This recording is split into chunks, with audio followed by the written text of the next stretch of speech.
Всем привет, друзья! Вы на канале Интересные путешествия, и сегодня я вам расскажу о том, кому нельзя ездить в Польшу. Итак, первый пункт. Кому нельзя ездить в Польшу? Тем людям, которые не любят старые европейские города. А конкретно особо впечатлительным людям, потому что в каждом городе Польши есть свой уникальный старый город, который отличается своей интересной, необычной европейской старой архитектурой. Выглядят они супер потрясно, я вас уверяю. В каждом городе Польши свой интересный город. И когда я езжу в Польшу, в новый особенно город, мне очень интересно, чем он будет отличаться от других городов Польши. А в Польше мы уже побывали, наверное, в десятке городов, и каждый действительно уникальный, необычный.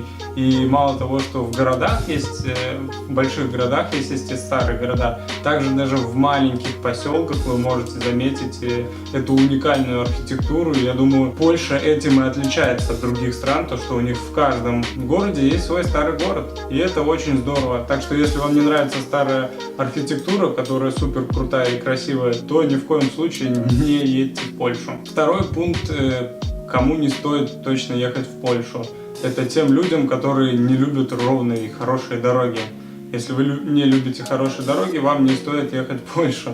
Потому что в Польше супер хорошие дороги, очень отличного качества, много полос, из одного города в другой очень комфортно передвигаться, пробок минимально. Единственное, тщательно дорогу выбирайте перед своей поездкой, чтобы не нарваться на проселочные трассы. На проселочных трассах часто скоростные ограничения и, в принципе, бывает затруднительно на них передвигаться. Но если вы очень хорошо подрасчитаете свой путь, то он будет очень легким и комфортным, как это бывает обычно у нас. По трассе вы можете ехать 130 до 140 пределы, и из одного города в другой вы очень быстренько переедете без каких-либо напряжений или усталости. Поэтому, если вы не любите ездить по отличным и ровным дорогам, то в Польшу можете даже не суваться. Третий пункт, кому нельзя или не стоит ехать в Польшу. Это тем людям, которые не любят дешевый шопинг, потому что в Польше шопинг очень дешевый и очень-очень хороший. Особенно, если вы попадете в межсезонье, например, в июле у них огромнейшие скидки до 70%. Мы пару раз попадали в такие скидки, и поверьте, такие цены просто удивляют и шокируют, потому что если обычно, допустим, штаны стоят 3000 рублей, либо $50, то когда такие скидки наступают, особенно июльские, эти же джинсы вы можете купить за $10. Это вам как пример. То есть в любом торговом центре в Польше в основном скидки доходят до 70%. Они не всегда, поэтому если вы соберетесь ехать в Польшу на шопинг, предварительно посмотрите, есть ли там скидки. Но я вас уверяю, даже если скидок не будет, то цены все равно вас приятно удивят, потому что там все равно, допустим, от российских цен они отличаются процентов так на 20-30. Это без скидок. И также огромный плюс, если вы закупитесь на сумму от 200, по-моему, злот, то вы можете оформить tax-free по возвращению домой. Tax-free до 20%. Вот и считайте, какая у вас будет выгода. Поэтому, если вы не любите дешевые покупки и дешевый шопинг, то в Польшу вам не стоит ездить. Следующий пункт, кому не стоит или не надо ехать в Польшу, это тем людям, которые не любят замки. Потому что в Польше их огромное количество, и они все выглядят потрясающе. Один лучше другого. Мы побывали, наверное, почти в 10 разных замках, и все они уникальные, интересные. Какой-то большой, какой-то маленький. У всех есть своя изюминка. Также есть недостроенные, вернее разрушенные замки, которые не восстановились, либо восстановились не полностью, но они также интересны. Можете посмотреть наши видео про замков, у нас их очень много. Также в Польше находится самый большой замок кирпичный в мире, называется он Мальборг. Находится в городе Мальборг. Также были там, я вас уверяю, что это самый красивый замок, самый огромный, по которому можно гулять целый день. Также отдельно могу сказать про замок Машненский. Мне он понравился скорее больше всего в Польше. Это невероятный замок, как из сказки, мне кажется. Поэтому, если соберетесь в Польшу, обязательно заедьте.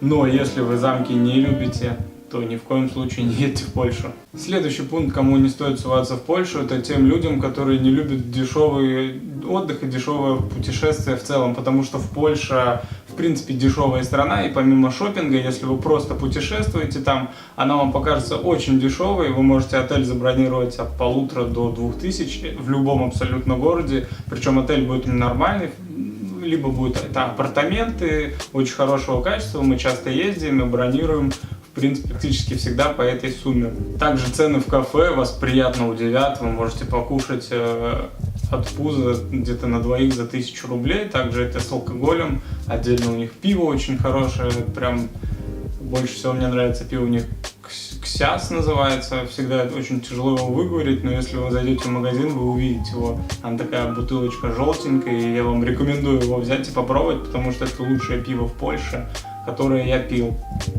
Так что если вы не любите дешевый отдых, то в Польшу вы можете не ехать, потому что он там дешевый. Следующий пункт, кому не надо ехать и кому вообще запрещено абсолютно ездить в Польшу, так это тем людям, которые не любят вкусно покушать. Потому что в Польше просто превосходная кухня. Особенно место, где вы будете просто наслаждаться едой, это у них Закопане. В Закопане мы первый раз попали летом 2018 года, то есть этого года. И оно нас поразило тем, что, во-первых, там очень-очень красивые места, во-вторых, там суперская кухня. Почему-то именно в Закопане мы первый раз, хотя мы уже несколько лет ездим в Польшу, но именно там нам довелось покушать вкусную местную кухню. Чем она нам запомнилась? Мы заказали себе отличнейшую рульку, которая просто пальчики оближешь. Также взяли колбаски, пиво и картошку печеную. И взяли 2 пива. Нам это все вышло в 1000 рублей. Мы просто наелись от пуза и были в абсолютнейшем восторге. Также, если будете в Польше, обязательно попробуйте гофры. Это так называются вафли. Местные вафли польские, они просто пальчики оближешь. Если будете в Польше и увидите, что продаются вафли, обязательно купите себе вафли со взбитыми сливками и фруктами. И если вы один раз попробуете, будете есть абсолютно всегда, как и делаем это мы. Поэтому, если вы не любите вкусно покушать, то в Польше вам делать нечего. Следующий пункт, кому нельзя ехать или не стоит ехать в Польшу, это тем людям, которые не любят горнолыжный отдых, потому что в Польше прекрасный горнолыжный отдых, находится он в основном в Закопане. Именно на горнолыжном отдыхе как раз таки мы в Польше ни разу не были, но знаем то, что это в Закопане находится. И я слышал только положительные отзывы про это место, но в Закопане мы были летом, и поверьте, там прекрасная природа, просто нереальная, мне она понравилась, я очень-очень давно хотел попасть в Закопане, и мне это удалось сделать этим летом, вы поверьте, там просто прекрасно.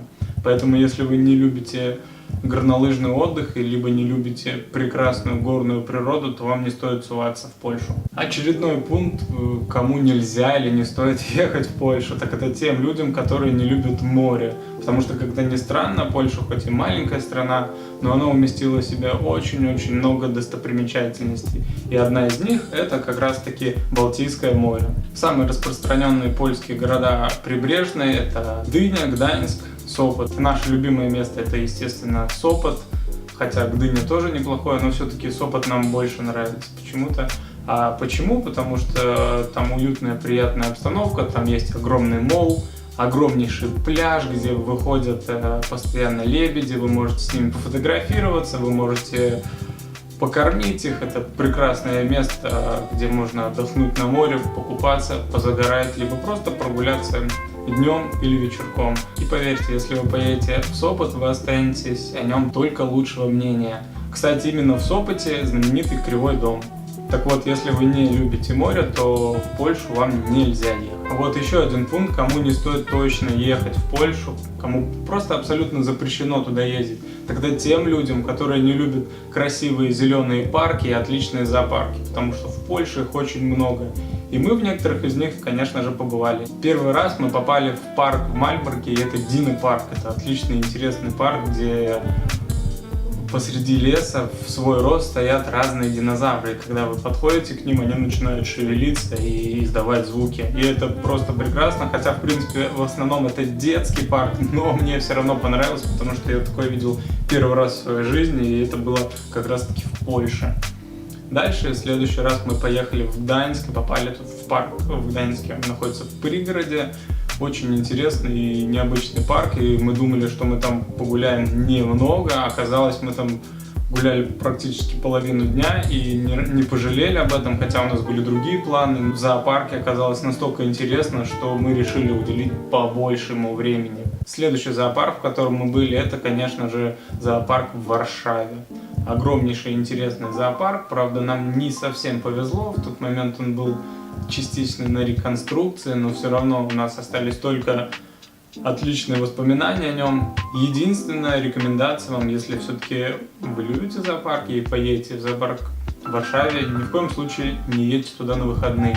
На выходные дни там постоянно какой-то ажиотаж, очень-очень много людей, и вследствие будет доставлять некоторые неудобства. Поэтому, если соберетесь в зоопарк, то езжайте лучше в будний день. Дальше расскажу немножко про парки. В Варшаве мы бывали в парке Лазенки, и побывали мы там дважды, 2 раза мы были в Варшаве, дважды мы там были, потому что в первый раз, когда мы там были, у нас еще несколько недель оставались отличные воспоминания о нем. Почему?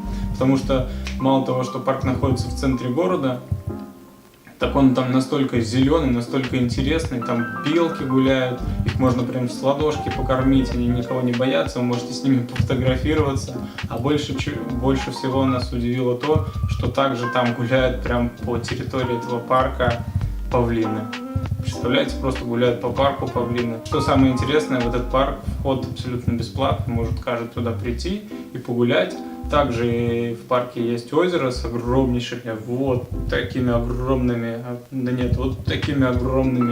карпами, которые тоже плавают, их там очень много, создают интересную свою атмосферу. Также в этом парке есть небольшой японский парк, и там тоже можно делать клевые фотки.